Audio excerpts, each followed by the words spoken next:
ദേശീയ പണിമുടക്ക് ദിനത്തിൽ ഏറ്റുമാനൂർ ഭാഗികമായി നിശ്ചലമായി. പൊതുഗതാഗത വാഹനങ്ങൾ നിരത്തിലിറങ്ങിയില്ല. കടകമ്പോളങ്ങൾ ഭൂരിഭാഗവും അടഞ്ഞ നിലയിലായിരുന്നു. പണിമുടക്കിന്റെ ഭാഗമായി ഏറ്റുമാനൂരിൽ ട്രേഡ് യൂണിയനുകളുടെ ആഭിമുഖ്യത്തിൽ പ്രകടനം നടത്തി.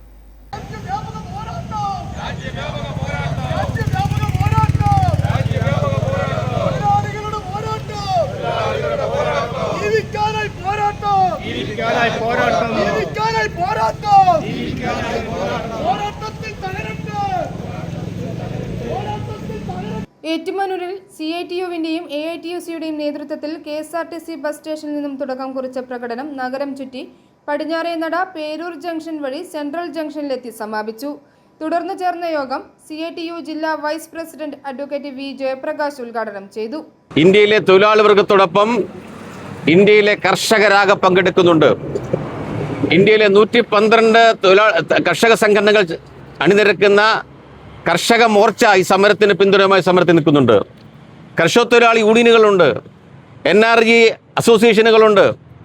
രാജ്യത്തെ തൊഴിലെടുക്കുന്ന മുഴുവൻ പേരും അണിനിരക്കുന്ന ഇന്ത്യ കണ്ട ഏറ്റവും വലിയ പ്രക്ഷോഭങ്ങളൊന്നായാണ് ഈ ഫെബ്രുവരി 12 പണിമുടക്ക് മാറുന്നത്.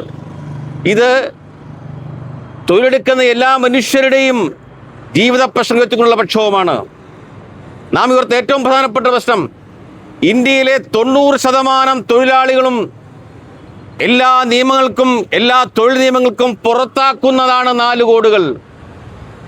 4 കോഡുകൾ നടപ്പാക്കിയതോടുകൂടി അധ്വാനിക്കുന്ന 90% പേരും എല്ലാ സംരക്ഷണ കവചങ്ങൾക്കും പുറത്താകുകയാണ്. CITU നേതാവ് KV പുരുഷൻ അധ്യക്ഷനായിരുന്നു.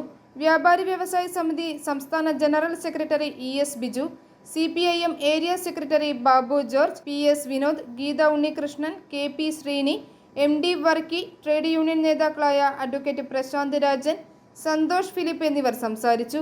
TV ബിജോയ് സ്വാഗതം പറഞ്ഞു. i4A news, Ettumanoor.